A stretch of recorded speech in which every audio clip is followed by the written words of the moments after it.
이 시간도 우리 주 예수 그리스도의 크신 은혜와 사랑이 이 예배의 자리에 참여한 여러분의 심령 위에 그리고 삶의 전 영역 위에 충만하게 임하길 주의 이름으로 축원합니다. 예. 사랑하는 성도 여러분, 2014년 8월 서울 송파구 석천호수 인근에 충격적인 일이 일어났습니다. 평범한 출근길, 아스팔트 도로가 갑자기 무너져 내립니다.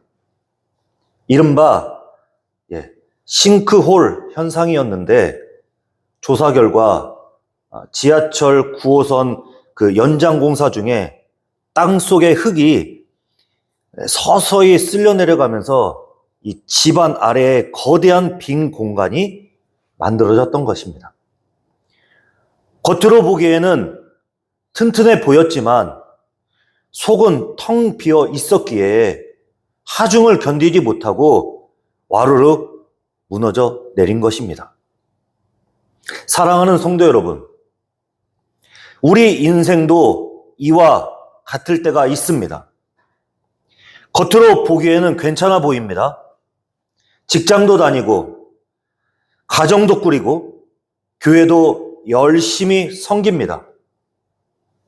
그러나 어느 순간 예기치 못한 고난의 이 무게가 짓눌려 버리면 마음의 집안이 붕괴되는 것을 경험하게 됩니다.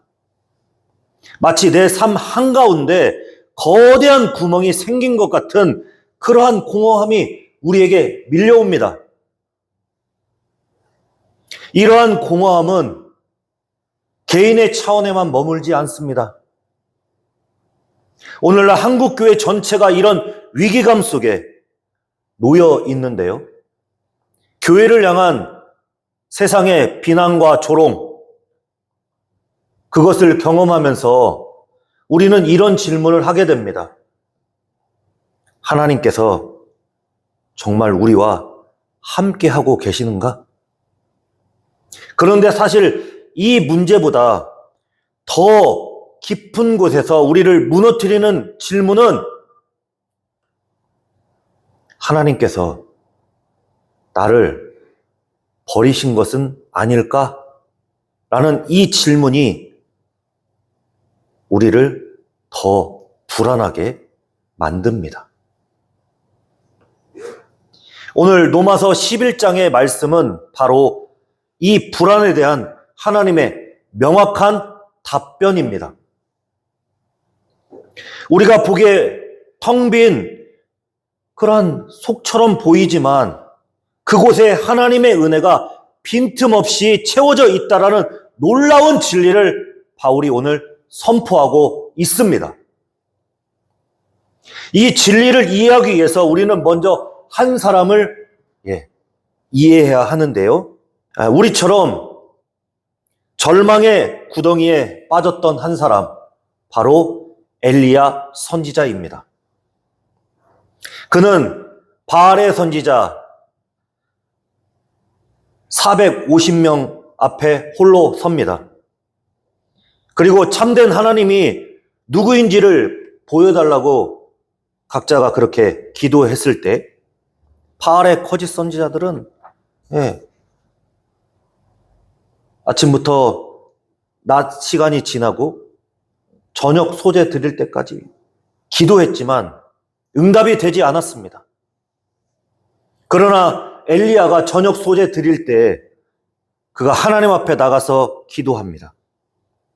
그때 하나님께서 하늘에서 불이 내려 그에게 응답해 주셨어요. 이때 온 백성이 이 모습을 보고 여호와 그는 하나님이시다라고 외쳤던 놀라운 승리를 그가 경험했던 사람이었습니다. 하나님의 능력이 그토록 강력하게 나타났는데도 불구하고 이세벨 왕비의 그 살해 위협 앞에, 그 위협의 한마디 앞에 그가 도망자 신세가 되어 광야 노뎀나무 아래 쓰러져 있습니다. 열왕기상 19장에서 기록된 그의 기도를 보면 그는 이렇게 하나님 앞에 부르짖고 있어요. 주여, 그들이 주의 선지자들을 죽이고 제단을 허물었으며 오직 나만 남았는데 내 목숨마저 찾고 있습니다 라고 하나님 앞에 기도했어요. 엘리야의 눈에는 이스라엘은 이미 무너진 땅이었습니다. 믿음의 동역자도 없고 희망도 없고 남은 것은 자신뿐, 그리고 자신에게 찾아오는 고독뿐이었다라는 겁니다. 그러나 하나님의 은혜는 그 노뎀나무 아래에 있는 거기에 멈춰서지 않았습니다.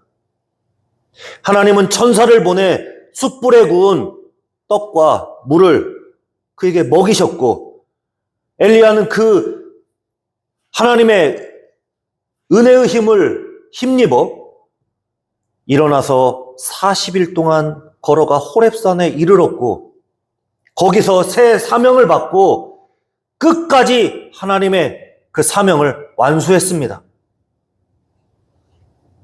쓰러진 그곳이 끝이 아니었습니다. 하나님의 빈틈없는 은혜가 그를 다시 일으켜 세웠기 때문입니다. 바로 이 대목에서 우리는 엘리야의 마음을 이해하게 됩니다. 그는 하나님을 위해 목숨을 걸고 싸웠습니다. 그런데 결과가 무엇입니까? 주변을 둘러봐도 함께 믿음으로 서 있는 동역자들이 보이지 않는 겁니다. 우리도 이런 경험을 하는데요. 직장에서 정말 정직하게 해보려고 하는데 손해를 봅니다. 교회에서 헌신하며 열심히 봉사하려고 하는데 믿지 않는 가족들이 불평합니다. 또 취업이 되지 않아 하나님이 정말 나의 미래를 돌보시고 계신가 의심하는 청년도, 병상에서 하나님이 나를 잊으신 것은 아닌가 불안해하는 그러한 성도도, 자녀가 신앙을 떠나 홀로 기도하는 부모들도 있습니다. 이처럼 세상은 점점 악해지는데 믿음을 지키는 나는 갈수록 혼자인 것처럼 느껴지는 외로움, 고독, 쓸쓸함, 이런 게 찾아옵니다. 여러분 다 이런 것들 경험하시잖아요. 혹시 오늘 여러분의 마음이 이러지는 않으십니까? 그래서 우리도 사도 바울처럼 묻게 됩니다. 하나님이 자기 백성을 버리셨습니까? 오늘 본문의 핵심 질문이 바로 이것입니다. 본문 1절에서 바울은 이 질문에 대해 단호하게 선언합니다. 뭐라고요? 그럴 수 없느니라. 그럴 수 없느니라. 이 표현은 여러분 신약 성경에서 가장 강력한 부정을 표현하는 말입니다. 부정의 말이에요. 그럴 수 없느니라. 여러분 이 말은 절대로 아니다, 만에 하나 그럴 일은 일어날 수 없다라는 그런 말이에요. 그럼 왜 바울은 이렇게 확신할 수 있었을까요? 바울은 자기 자신을 증거로 내세웁니다. 나도 이스라엘인이며 아브라함의 씨고 또 베냐민 지파였다라고 얘기합니다. 여러분 이 말을 쉽게 말하면 나도 하나님의 약속하신 백성의 일원입니다라는 그런 말이에요. 바울이 여기서 아브라함을 언급한 것은 단순히 혈통을 자랑하기 위해서 얘기한 것이 아닙니다. 이것은 하나님께서 오래전 아브라함에게 하신 약속, 내가 너와 네 자손을 끝까지 책임지겠다라고 하는 그 약속이 지금도 살아있다라는 선언을 그가 하고 있는 거예요. 하나님은 한 번 하신 약속을 절대 깨트려 버리시지 않는 그러한 신실하신 하나님이다라는 것을 선언하고 있는 것입니다. 사랑하는 성도 여러분, 한번 생각해 보세요. 바울은 과거에 스데반 집사를 이 돌에 맞아 죽이는 거에 대해 승인했던 사람이었고, 또 예수님을 믿는 사람을 잡아 가두는 일에 앞장섰던 그런 사람이었습니다. 만약 하나님께서 정말 이스라엘을 버리셨다면 어떻게 교회를 핍박하던 자신이 복음의 사도가 될 수 있었겠습니까? 바울의 변화된 삶 자체가 하나님은 자기 백성을 절대로 버리시지 않으신다 라는 그 살아있는 증거였다라는 겁니다. 바울이 교회를 핍박하던 담에석으로 가던 길에 부활하신 예수님께서 그를 직접 그를 만나 붙으셨고, 교회를 핍박하던 그 순간에도 그리스도의 은혜는 이미 바울을 향해 다가오고 있었다라는 겁니다. 이어서 바울은 3절, 4절에서 엘리야의 절규와 그에 대한 하나님의 응답을 소개하고 있는데, 자, 우리 같이 한번 읽어보도록 하겠습니다. 자, 11장 3절, 4절입니다. 주여, 그들이 주의 선지자들을 죽였으며 주의 제단을 헐어버렸고 나만 남았는데 내 목숨도 찾나이다 하니 그에게 하신 대답이 무엇이냐? 내가 나를 위하여 바알에게 무릎 꿇지 아니한 사람 7,000명을 남겨두었다 하셨으니. 아멘.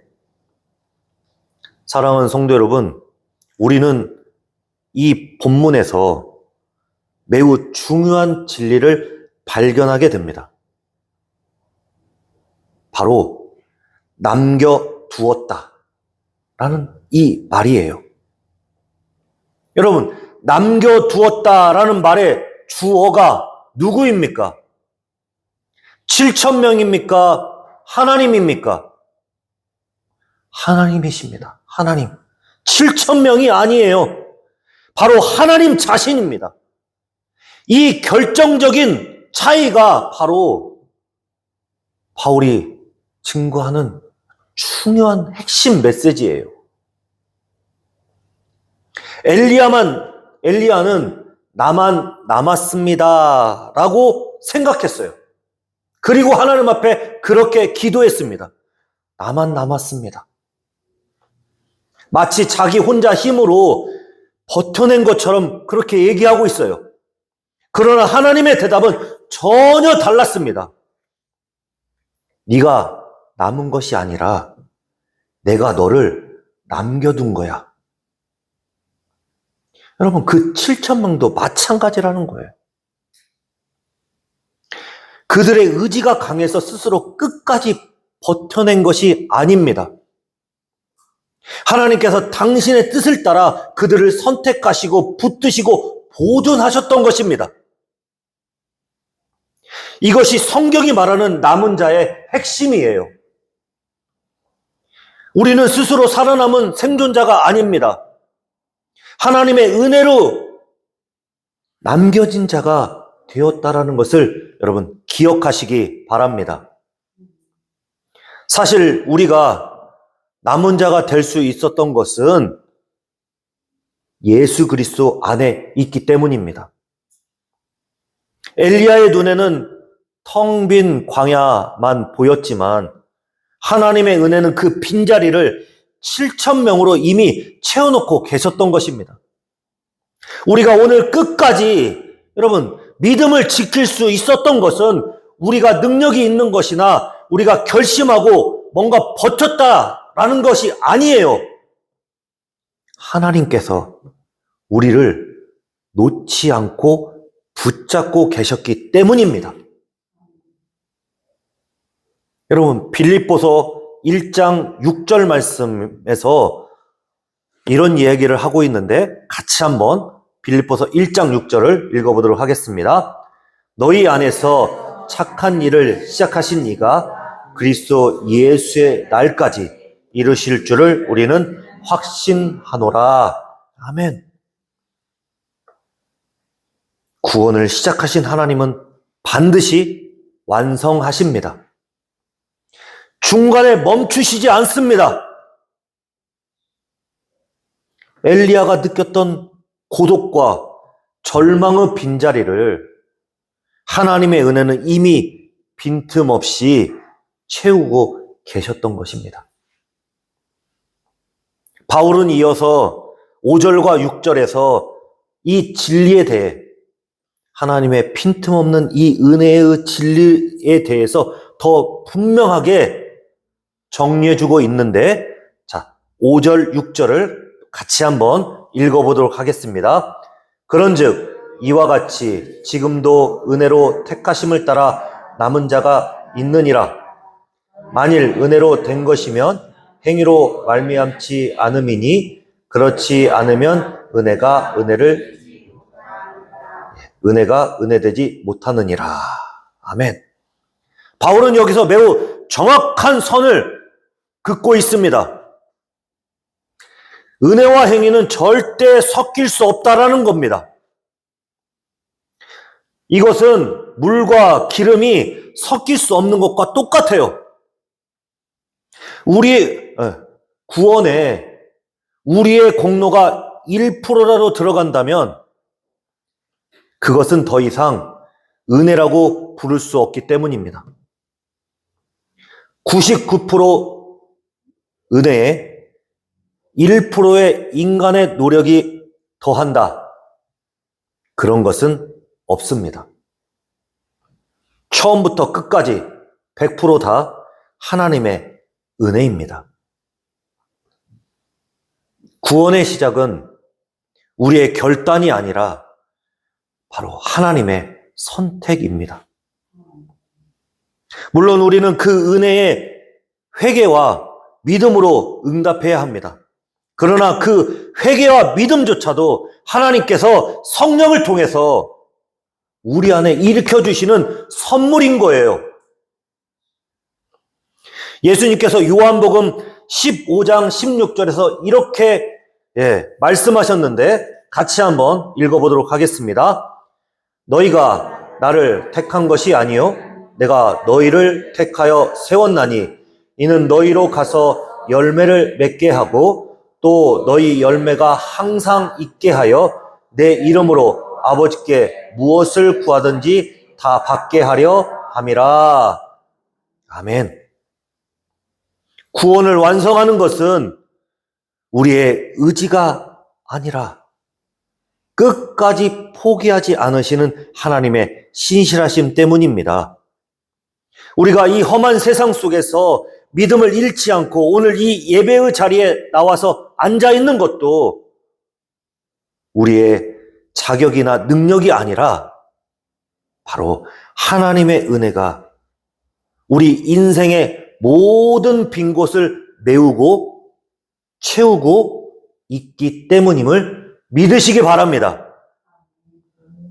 그래서 하나님의 은혜는 빈틈이 없는 것입니다. 그런데 여기서 우리는 매우 중요한 질문을 해야 합니다.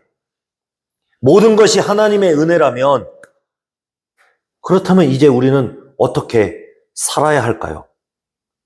어떤 분들은 이렇게 생각할 수 있습니다.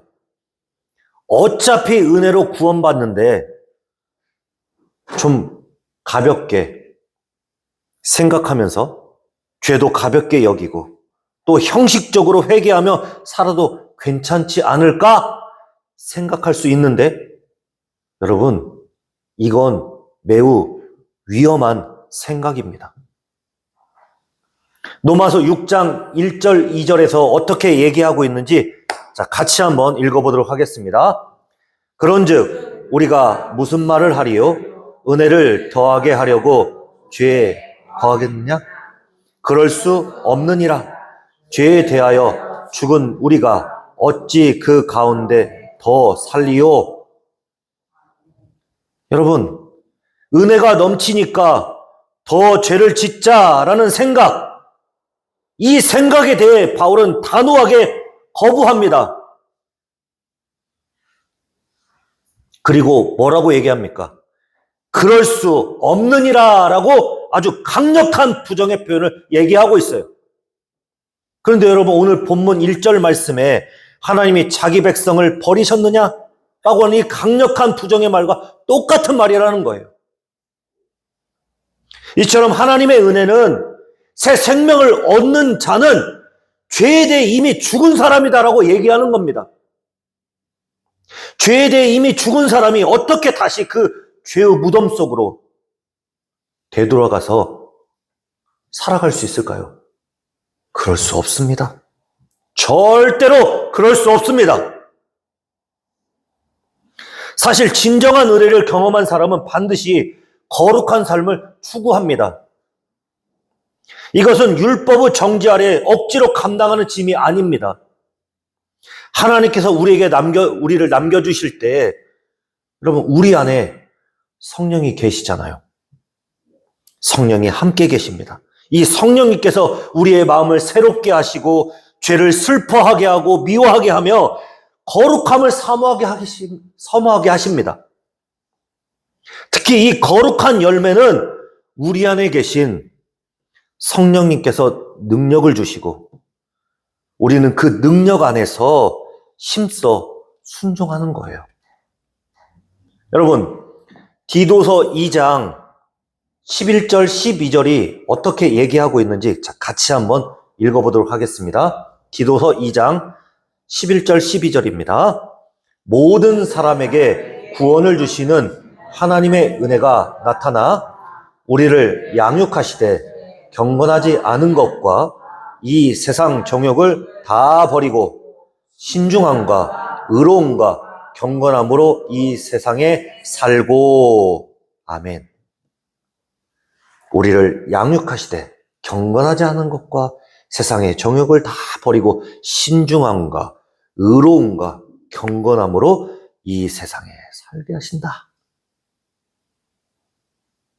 여러분, 진정한 하나님의 은혜는 죄에 대해 무감각하게 만드는 마취제가 아닙니다. 하나님의 은혜는 죄를 미워하고 죄를 이기는 강력한 힘이 있습니다. 은혜는 우리를 구원하는 데 멈추지 않고 거룩하게 빚어가는 데까지 우리를 이르게 만듭니다. 은혜는 구원의 문에 멈춰서지 않습니다.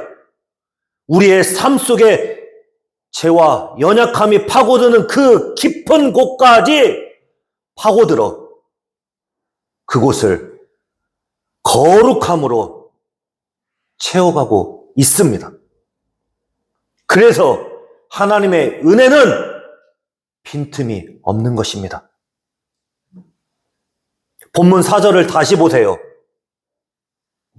하나님이 남겨두신 7,000명의 특징이 무엇이죠? 그들은 단순히 숨어있는 자들이 아니었습니다. 바알에게 무릎을 꿇지 않은 사람들이었다라고 얘기하고 있어요. 바알에게 무릎 꿇지 않은 사람들. 하나님께서 은혜로 택하신 자들에게는 반드시 그 삶에서 우상에게 무릎 꿇지 않는 거룩한 열매가 나타나게 되어 있습니다. 그래서 7절부터 10절까지 여러분, 이와 대조적인 모습을 보여주고 있는데, 이스라엘이 구하던 것이 있었는데 그것을 얻지 못합니다. 그들이 구한 것이 무엇입니까? 하나님 앞에 의롭다 인정받는 것을 구했어요. 그러나 그들은 은혜가 아닌 자기의 행위와 노력으로 그것을 얻으려 했어요. 여러분, 그 결과 어떻게 됩니까? 택하심을 입은 자들은 의롭다 하심을 얻게 됐지만 자기의 노력으로 뭔가 나타내려고 자기 의를 나타냈던 그 사람들은, 그 나머지의 사람들은 여러분 뭐라고 성경이 얘기하고 있죠? 우둔하여졌다라고 얘기하고 있잖아요. 우둔하여졌다. 여러분, 여기서 우둔하여졌다라는 이 말은 본래 의학에서 사용되던 말인데, 여러분, 이 말은 굳은 살이 박히다, 감각이 마비되다라는 그런 말이에요. 처음에는 여러분 부드러웠던 피부가 계속해서 마찰이 일어나면 어떻게 됩니까? 점점 두꺼워지고 굳어져서 나중에는 감각이 없어지는 그런 굳은 살이 되잖아요. 영혼도 마찬가지라는 거예요. 여러분, 스스로 눈이 멀어진 것이 아니에요. 하나님께서 은혜를 주시는데 끝까지 거부하는 자들을 하나님께서 심판으로 영적 무감각을 그들에게 허락하신 거라는 겁니다. 은혜를 모른 채 하는 것이 결국에는 하나님의 심판을 불러오게 했다라는 것입니다. 여러분 한번 보세요. 같은 하나님 아래 서 있지만 은혜를 의지하는 자와 자기 힘을 의지하는 자, 결과가 이토록 완전히 달랐다라는 것을 보여주고 있잖아요. 그러므로 죄를 짓고도 마음이 아프지 않다면, 또 세상과 타협하면서 어차피 은혜니까 스스로 합리화하면서 살아가고 있다면 그것은 내가 은혜 안에 있다라는 증거가 아닙니다. 어쩌면 영적으로 굳어지고 굳은 살이 박혀서 무감각으로 있는 그런, 여러분, 매우 위험한 신호를 받고 있는 거예요. 진정한 은혜는 우리를 회개의 자리로 이끕니다. 그래서 그런 사람은 하나님이 이토록 부족한 나를 끝까지 붙들어 주신 것에 너무 감사합니다. 그 사랑이 너무 커서 이제는 더 이상 죄의 노예로 살 수가 없습니다. 여러분, 이렇게 고백합니다. 이 고백이 진짜 은혜 받은 사람의 고백이에요. 은혜가 크면 클수록 회개도 깊어지는 겁니다. 그렇다면 우리가 회개하고 돌이켜야 할 것은 구체적으로 무엇일까요? 여러분, 본문 4절에서 하나님은 바알에게 무릎 꿇지 않은 사람들이 있었다라고 얘기하잖아요. 이것은 우리의 삶이 하나님의 자리를 차지하고 있는 그 우상을 분별해야 한다라고 하는 것을 말씀하는 거예요. 여러분, 고대 이스라엘에서 바알은 풍요와 성공의 신이었어요. 그런데 현대의 바알은 무엇입니까? 돈이라는 물질, 명예, 권력, 쾌락, 이런 것들이 우상이에요.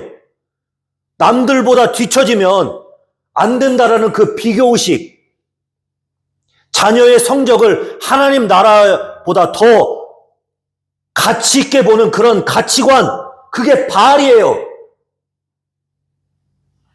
주중에 세상 방식으로 살다가 주일에만 성도 행세를 하는 이중적인 삶, 이것이 바알 숭배입니다. 지금 우리 안에 정리되지 않은 죄가 있다면 주님 앞에 내려놓으시기 바랍니다. 물질에 대한 탐욕, 관계 속에서의 미움이든 은밀한 죄든 예수님의 십자가 앞에 다 내려놓으십시오. 은혜의 하나님은 회개하는 자를 결코 버리지 않고 새롭게 세워주시는 분이십니다. 이제 오늘 말씀을 맺으며 우리의 시선이 땅이 아닌 하나님 보좌에 앉아 계신 예수님께 옮겨지길 간절히 소원합니다. 여러분, 우리의 모든 빈틈에 하나님의 은혜가 들어올 수 있었던 넘칠 수 있었던 그 가능한 근거가 무엇입니까? 2000년 전 골고다 언덕에서 예수님께서 철저하게 홀로 그 십자가에서 홀로 서셨기 때문에 우리가 하나님의 은혜를 받을 수 있게 되었던 거예요. 하나님 아버지께서는 인류의 죄를 대신 갚기 위해 사랑하는 아들 위해 정말 모든 죄들을 다 쏟아 부으셨잖아요. 홀로 그것을 다 받으셨어요. 나의 하나님 어찌하여 나를 버리십니까? 라고 그 철저한 외침은 본래 우리가 해야 될 외침이었어요. 그러나 예수님께서 그 심판을 대신 감당하셨기에 우리는 하나님께 버림받지 않는 자녀가 되었던 것입니다. 여러분 기억하십시오. 십자가 위에서 예수님께서 당신의 생명으로 우리 인생의 모든 빈자리를 다 메워주셨습니다. 믿으십니까? 예수님이 하나님의 모든 약속을 몸소 이루셨고 우리는 그분께 붙어 있기만 하면 됩니다.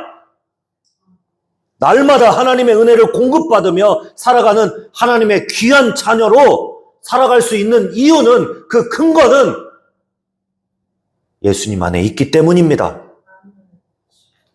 사랑하는 성도 여러분, 2014년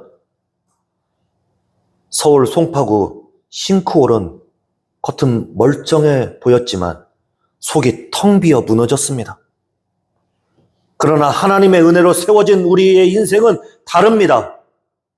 겉으로는 흔들리는 것처럼 보여도 속에는 우리의 마음은 하나님의 은혜가 빈틈없이 채워져 있기에 결코 무너지지 않는 것입니다. 인생의 계산기를 두드리면서 나만 남았다라고 탄식하지 마십시오. 바알에게 무릎 꿇지 않은 7,000명을 남겨두셨던 그 빈틈없는 하나님의 은혜가 지금도 이 시간에 우리 마음에 가득 넘치고 있습니다. 이번 한 주간 세상을 살아갈 때 여러분 거룩한 결단을 하십시오. 하나님이 나를 남겨두셨다.